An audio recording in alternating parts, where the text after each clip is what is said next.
There is a moment, usually somewhere around the age of 60, when a man or woman sits alone in a quiet house and asks a question they spent 40 years too busy to ask, "What now?" The job that defined you is gone. The children who filled your evenings have their own children now. The calendar that once controlled your every hour is suddenly, terrifyingly, empty. Most people fill that emptiness with television, worry, and slow decline. But a small number of people do something different. They grow younger.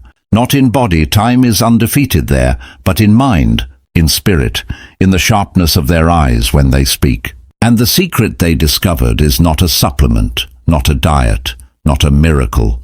It is something the Stoics understood 2,000 years ago. How you spend your hands and your attention in the second half of life determines whether you decay or whether you flourish.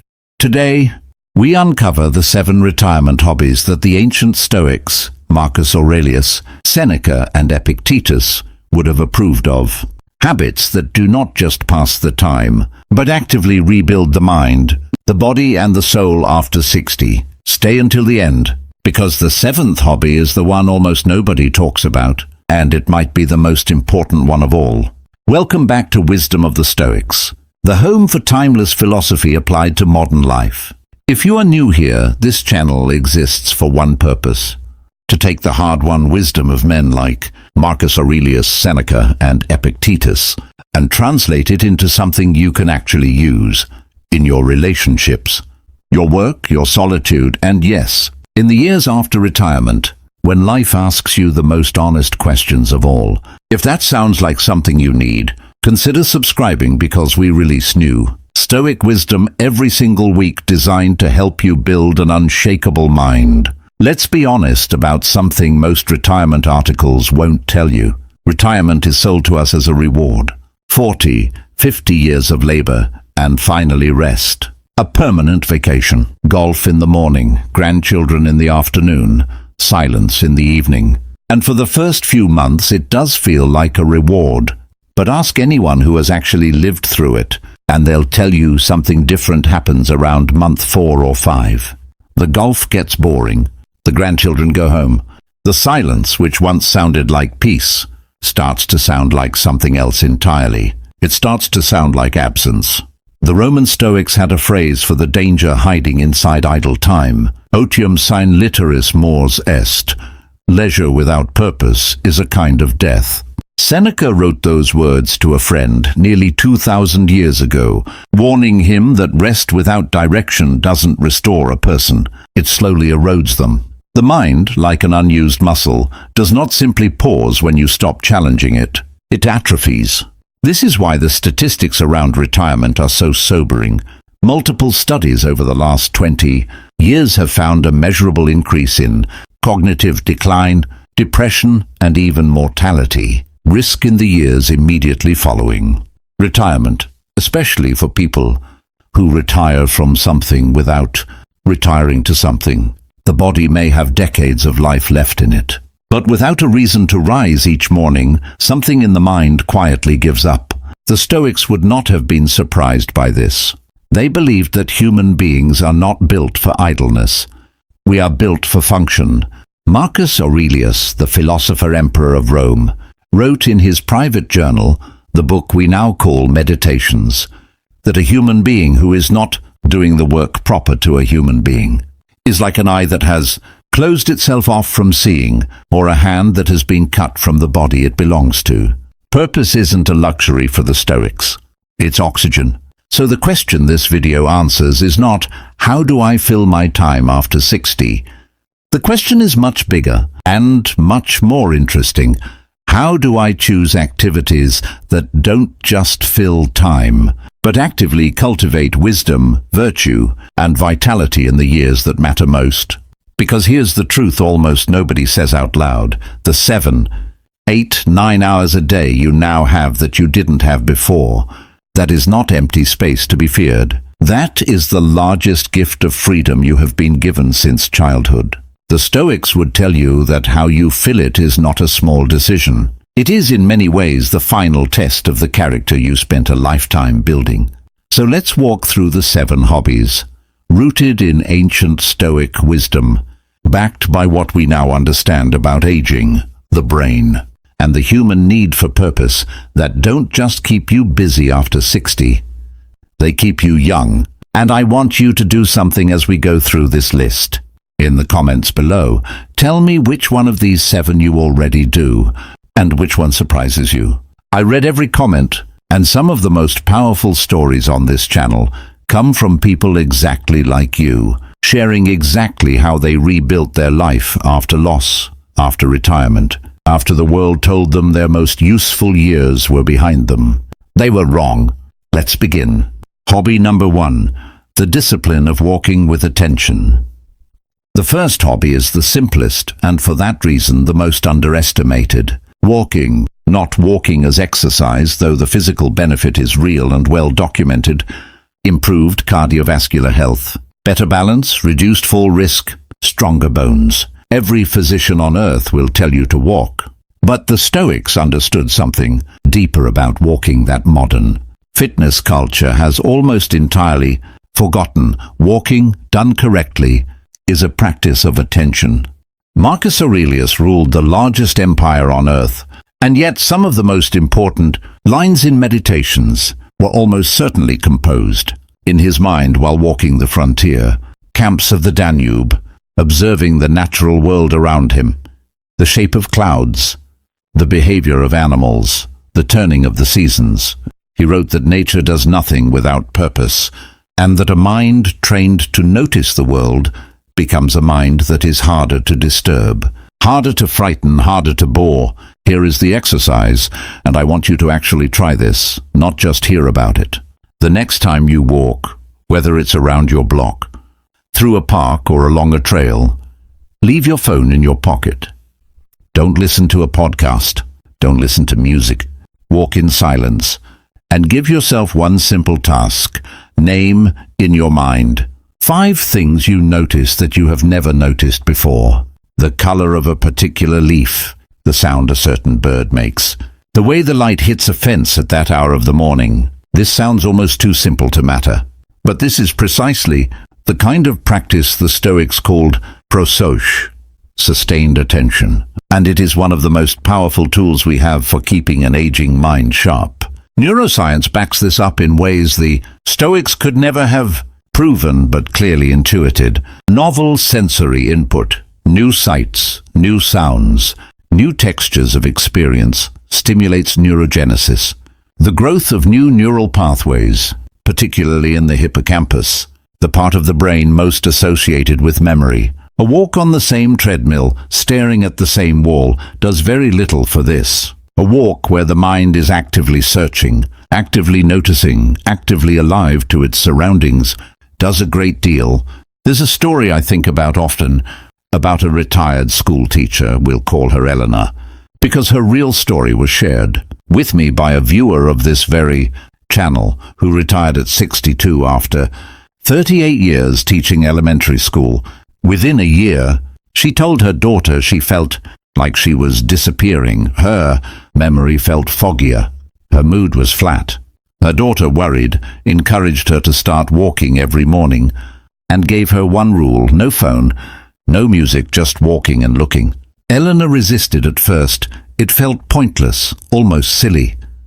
But she kept at it because her daughter asked her to. 3 months later, she told her daughter something remarkable. She said the walk had become the best part of her day, not because of the exercise, but because she had started noticing things again, the specific way frost formed on a particular hedge, the return of a robin's nest each spring. She said it was the first time since retiring that she felt curious about anything. That is the Stoic secret hiding inside something as ordinary as walking. It is not about the steps. It is about training the mind to stay awake to the world, instead of sleepwalking through the remaining decades of a life. If this idea resonates with you, the idea that small, deliberate daily practices can rebuild a mind that felt like it was fading, do me a favor and hit the like button right now. It genuinely helps this channel reach more people who need to hear exactly this. Now let's move to the second hobby, and this one was arguably Seneca's favorite discipline of all. Hobby number 2, reading as the conversation with the dead. Seneca, writing to his friend Lucilius in what we now call Letters from a Stoic, gave some of the most practical advice on reading ever written, advice that is almost never followed, even by people who consider themselves avid readers. He said something that sounds strange at first. Don't read many books. Read a few books, deeply, repeatedly, until they become part of you. He compared shallow, scattered reading to a traveler who visits many countries but has no home anywhere. Such a person, he said, has many acquaintances but no friends. The same is true of books. A person who skims 50 books a year retains almost nothing. A person who reads 5 books a year, slowly, taking notes, arguing with the author in the margins, rereading passages that strike them, that person is transformed by what they read. This matters enormously after 60, and here is why. One of the most well-established findings in cognitive aging research is that reading, genuine, focused, sustained reading, not scrolling, is one of the strongest predictors of preserved cognitive function into old age. The Rush Memory and Aging Project, a long-running study following thousands of older adults, found that people who engaged in frequent mentally stimulating activities like reading had a significantly slower rate of cognitive decline than those who did not. Independent of physical health, reading forces the brain to hold complex ideas, follow long arcs of reasoning, and build vocabulary and memory simultaneously. A full-body workout for a muscle. Most people stop training the moment they leave school. But the Stoic angle on reading goes beyond brain health. Seneca called reading philosophy a conversation with the dead, and he meant this as something profoundly comforting, not morbid. When you read Marcus Aurelius, you are, in a very real sense, sitting across from a man who ruled Rome nearly 2,000 years ago, and he is telling you, in complete honesty, about his fears, his failures, his private attempts to be a better man. Nobody in his own lifetime read those words. He wrote them only for himself, and yet here you are, receiving his most private thoughts as a gift across 2 millennia. For someone who is retired, who may have lost a spouse, who may feel that their circle of friends is shrinking as the years pass, and this is a real and painful fact of aging, that our social circles do tend to contract, reading philosophy offers something extraordinary. An unbroken chain of company that never dies, never moves away, and is never too busy to talk to you. Seneca is always there. Epictetus is always there. Marcus Aurelius is always there. You can open the book at 2 in the morning if sleep won't come, and he will speak to you exactly as he spoke to himself. I want to be specific here, because vague advice like read more is useless. If you are starting after 60, do not begin with an enormous scholarly translation. Begin with a modern, accessible translation of Meditations by Marcus Aurelius. It was written in short, journal-like entries and was never meant to be a formal treatise, so it reads more like the honest diary of a struggling, thoughtful man than an academic text. Read 1 entry per day. Just one. Sit with it. Ask yourself quite literally, does this apply to my life right now? Keep a small notebook next to the book, and when a line strikes you, copy it out by hand. There is something about the physical act of handwriting a sentence that cements it into memory far more effectively than simply reading it passively. And here's a question I genuinely love to know the answer to. Put it in the comments. What is the one book, philosophical or otherwise, that you return to again and again? I want to build a list from this community, because some of the best recommendations I've ever received came from people exactly like you, in the comments of this channel. Now, from the life of the mind, let's move our hands into the soil, because the third hobby was one that both Cicero and the Stoics considered essential to a well-ordered old age. Hobby number 3, gardening and the practice of amor fati. There is a reason nearly every culture on earth associates old age with gardens. Something about tending a small patch of earth seems to match. Something deep in the aging human spirit. The Stoics had a concept called amor fati, the love of fate.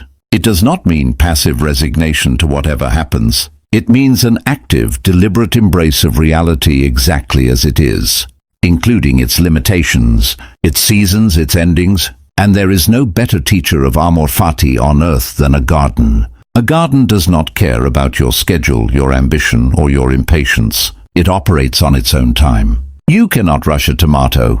You cannot bully a rose into blooming early through sheer willpower. A garden teaches you gently but relentlessly that some things are within your control: the quality of the soil, the regularity of the watering, the placement in sun or shade, and some things are not: the weather, the pests, the unpredictable behavior of nature itself.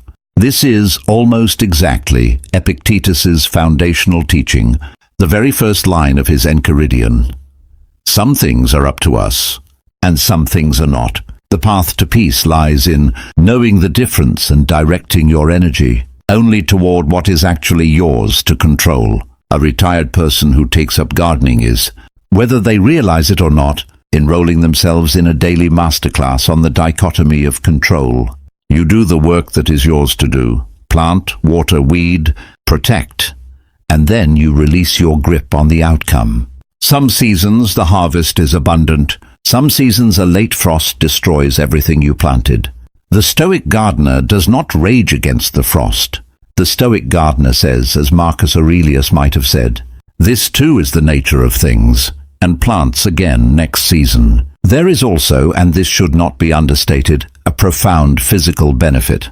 Gardening is a low-impact, full-body activity: the bending, the digging, the carrying of water that maintains flexibility, grip strength, and cardiovascular health in ways that are gentle, enough for aging joints but demanding enough to matter.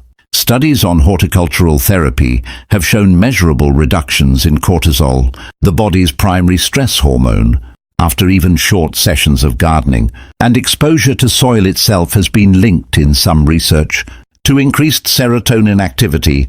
There is a bacterium commonly found in healthy soil, Mycobacterium vaccae, that some studies suggest may have mood-elevating properties when encountered through skin contact or inhalation while gardening. But beyond the biology, there is the simple, undeniable emotional truth that a garden gives an aging person something rare: a reason to go outside every single day, rain or shine, because something out there depends on them. Purpose in its most literal physical form. A living thing that needs you.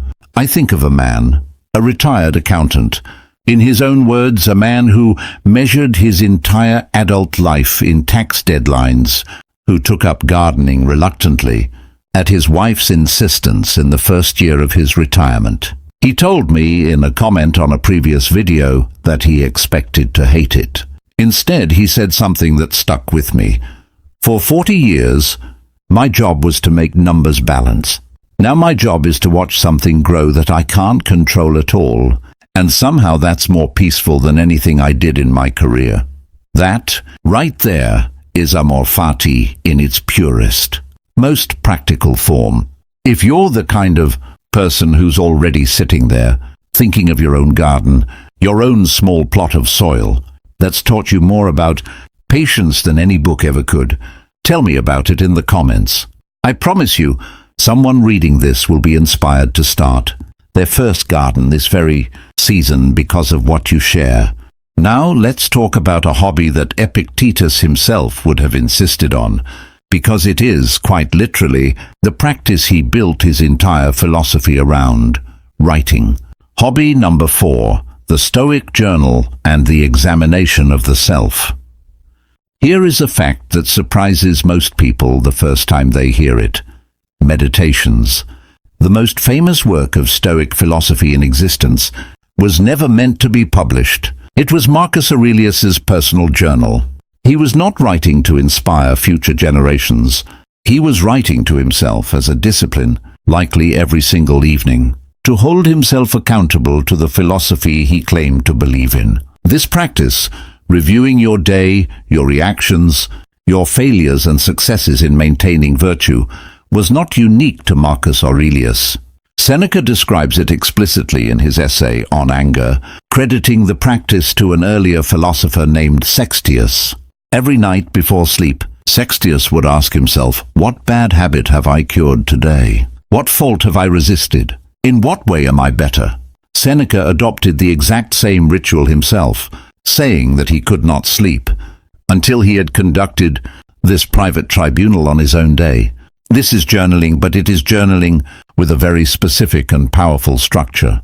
Not a diary of events, but an examination of character. And for a retired person, this practice solves a problem that almost nobody talks about honestly: the loss of external accountability. When you worked, you had performance reviews. You had a boss, a schedule, deadlines, colleagues who noticed if you slipped.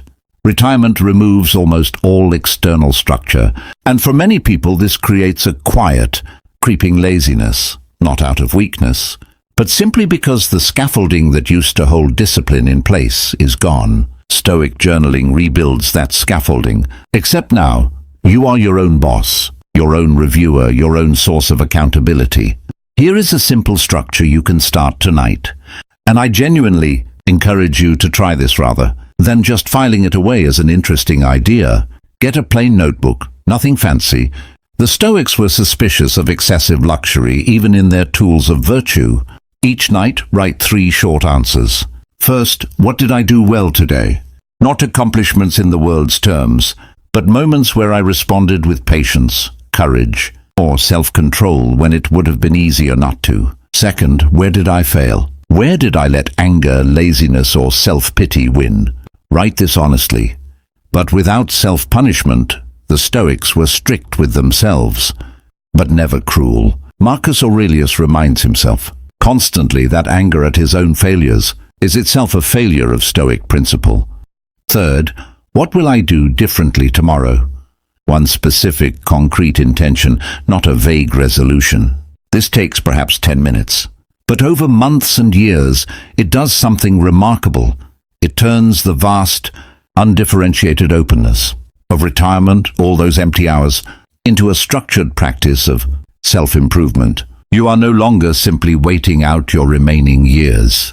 You are actively, deliberately, becoming a better version of yourself, one evening at a time, and you have a written record to prove it. There's an additional benefit here that's rarely discussed. The act of handwriting itself, done regularly, is a fine motor skill that keeps the connections between brain and hand active, a small but real defense against the kind of cognitive and motor decline that comes from disuse. But the deeper gift is psychological. A person who journals in this Stoic mode after 60 tends to report something researchers call generativity, the sense that one's life is still contributing, still growing, still oriented towards something beyond mere survival. Erik Erikson, the psychologist who studied stages of adult development, identified generativity versus stagnation as the central psychological struggle of later adulthood. The Stoic journal is in effect a nightly weapon against stagnation. I'll ask you directly, have you ever kept a journal, even briefly? If you have, or if tonight is the night you start, I would love to hear about it in the comments below. And if this video is giving you real, usable tools rather than just vague inspiration, this is exactly the moment to subscribe, because we build entire practical frameworks like this one every week on this channel. Now let's turn from the inner world of the journal to something entirely different, working with the hands and the deep Stoic respect for craftsmanship. Hobby number 5. Craftsmanship and the discipline of mastery. Epictetus, one of the 3 great Stoic voices we return to again and again on this channel, was born a slave. Before he became a philosopher, before he taught some of the most influential students of his era, he lived among craftsmen, tradesmen, and laborers. Some historians believe his early exposure to skilled trade work shaped the way he taught philosophy itself, using the metaphor of the craftsman constantly. He compares living virtuously to being a skilled carpenter or sculptor, someone who has trained their hands and their judgment together over years until excellence becomes second nature. Woodworking, pottery, metalworking, model building. Instrument repair, leatherwork. It does not matter which specific craft you choose. What matters is the underlying structure of the activity, because craftsmanship offers something almost no other retirement activity offers in the same concentrated form: immediate, tangible, honest feedback. When you work with wood, the wood does not lie to you. If your joint is imprecise, it will not fit. If your measurement is wrong, the piece will not stand straight. There is no ambiguity, no politics, no vague social feedback to interpret. You either did it correctly or you did not, and the material will tell you the truth every single time. This is, psychologically, an enormous relief for people who spend decades in careers full of office politics, unclear feedback, and the exhausting management of other people's opinions of them. A craft gives you a relationship with reality that is completely honest. This matters for the aging brain in a very specific, well-documented way. Fine motor skill development, the kind required in carving, sanding, shaping, joining, activates and strengthens neural pathways associated with the motor cortex and cerebellum, areas that are particularly vulnerable to age-related decline. Occupational therapists frequently recommend craft-based activities, specifically for older adults, because they combine physical dexterity, spatial reasoning, planning, and patience all within a single activity. But the Stoic dimension goes deeper still. Seneca wrote about the value of a steady hand and a steady mind, the idea that the discipline required to master any craft mirrors the discipline required to master oneself. You cannot rush the sanding of a table without ruining the finish. You cannot force a piece of clay into shape through impatience without collapsing the form. Craftsmanship demands patience, and in demanding it repeatedly, it trains it. The same way lifting a weight repeatedly trains a muscle. There's a particular story that captures this beautifully.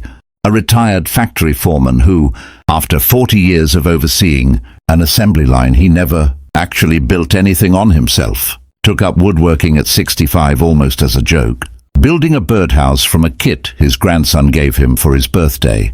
He told me that the birdhouse came out crooked, ugly, barely functional, and that he was, in his own words, furious with a piece of wood for the first time in my life. But instead of quitting, he built another one, and another.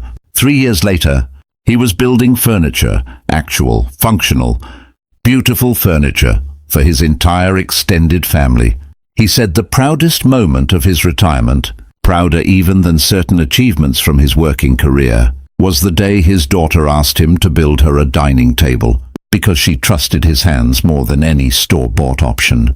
That is mastery, built slowly, honestly, through repeated failure and repeated correction. Precisely the Stoic model of becoming virtuous. You do not become wise or patient or disciplined all at once.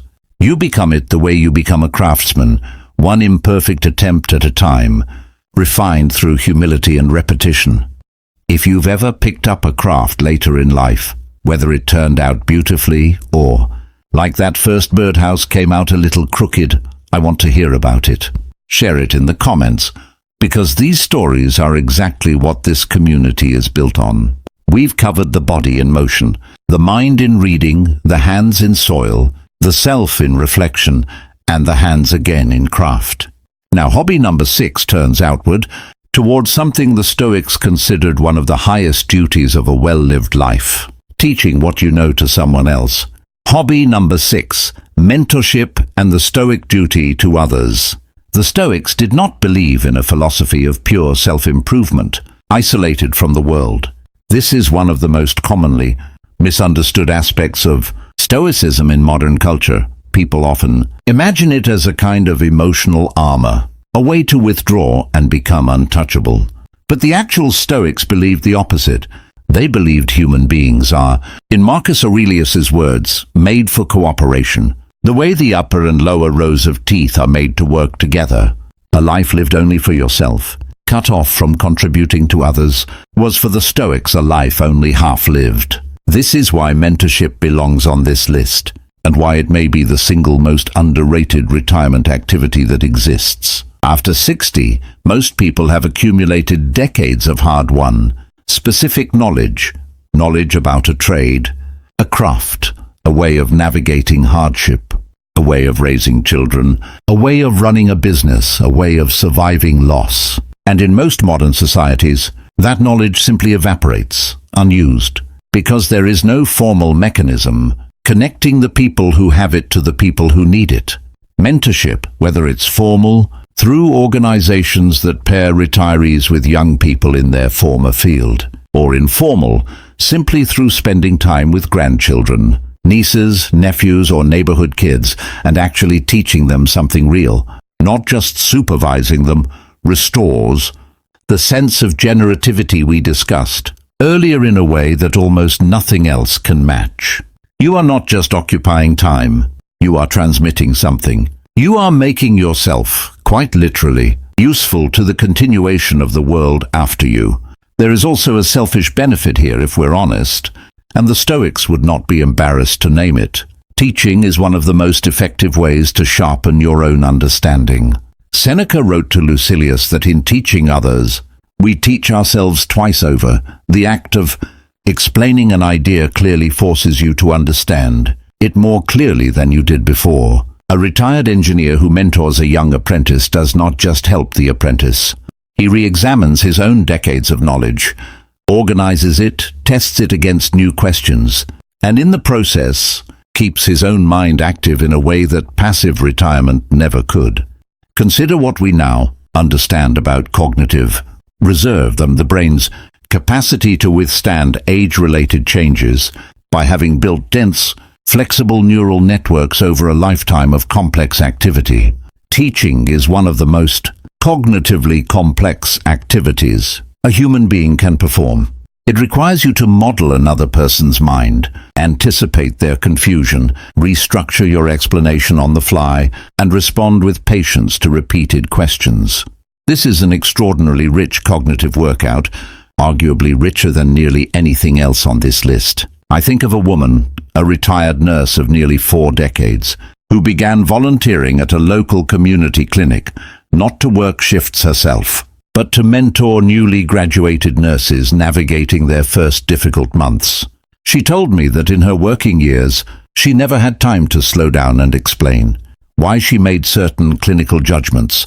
She simply made them under pressure and moved to the next patient. In retirement, mentoring gave her the chance to finally articulate the wisdom she had accumulated, but never had time to put into words.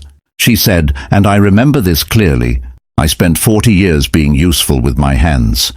Now I get to be useful with my mind, and somehow that feels like the better half of the job. This is Marcus Aurelius's cooperative view of human nature made real.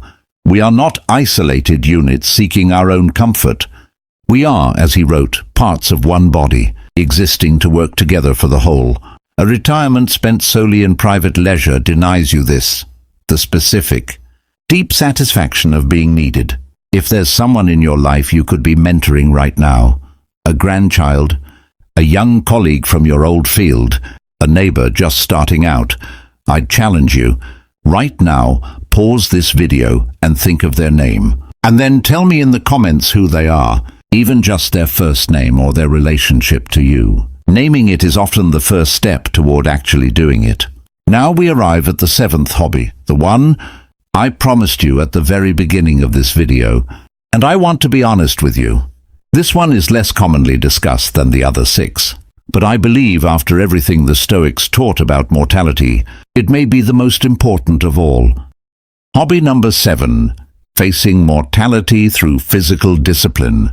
The Stoics had a practice called memento mori, remember that you will die. This sounds to modern ears morbid, even depressing, but the Stoics used it as precisely the opposite, a tool for urgency, for gratitude, for living each day as though it actually mattered, because it does, and because there are, in fact, a finite number of them left.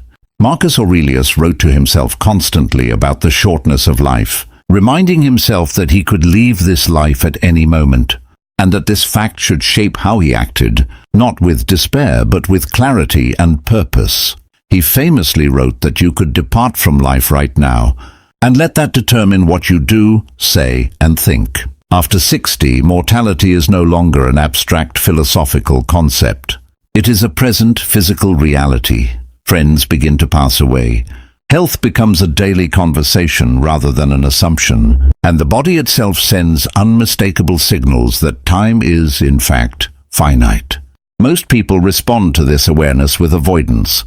They simply try not to think about it, filling their days with distraction to keep the fear at bay. The seventh hobby I want to recommend is a physical discipline.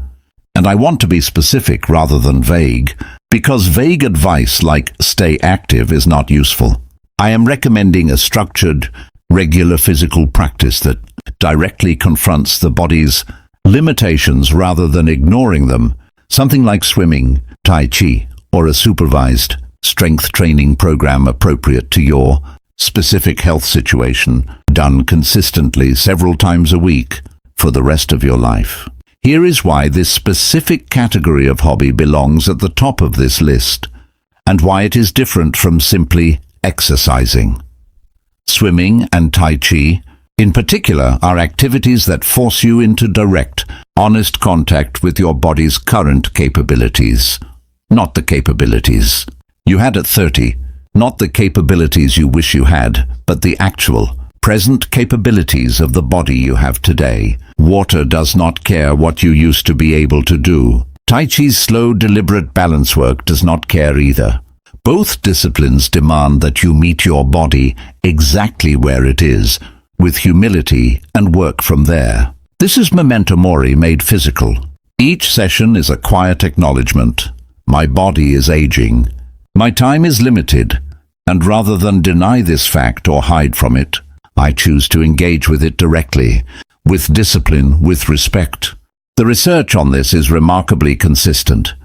Regular aerobic and balance-based exercise in adults over 60 is associated with measurably slower rates of both physical and cognitive decline, reduced fall risk, better cardiovascular outcomes, and this part matters enormously, significantly lower rates of depression and anxiety. The physical act of disciplined movement appears to directly combat the psychological distress that often accompanies the awareness of aging, but the Stoic reason to choose this hobby goes beyond the measurable health data. Seneca wrote that it is not that we have a short life, but that we waste much of it, that life is long enough if you know how to use it. A structured physical practice, done with the awareness that each session is a gift you are choosing to use well rather than waste, transforms exercise from a chore into something closer to a spiritual discipline. You are not simply trying to live longer in some abstract, fear-driven way. You are practicing living well, right now, in the body you actually have, today. I think about an 81-year-old man I read about who began swimming at 63, shortly after a heart scare that, in his words, made death feel like something in the room with me, not just a word in a book. He did not swim to reverse aging. He understood clearly that reversing time is not possible. He swam because it was the 1 hour of his day when he felt entirely present, entirely alive, entirely engaged with the reality of his own body rather than avoiding it. Nearly 20 years later, he still swims most mornings. He said something in an interview that I think about often. "I'm not swimming away from death. I'm swimming toward being alive while I still am." That is the Stoic use of memento mori, not fear, but urgency, not despair, but clarity. The seventh hobby is not really about swimming, or tai chi, or strength training specifically. It is about choosing a physical discipline that keeps you in honest contact with your own mortality, and using that contact not to freeze in fear, but to move every single day with purpose. If you notice, every single hobby on this list shares something in common, and I want to make it explicit before we close, because this is the actual heart of the video. None of these 7 hobbies are about escaping old age. None of them promise to make you young again in the way the world usually means it. Unwrinkled, unslowed, unchanged. The Stoics never promised that, and neither will I. What they promised, and what these 7 hobbies actually deliver, is something better and more honest. A way of inhabiting the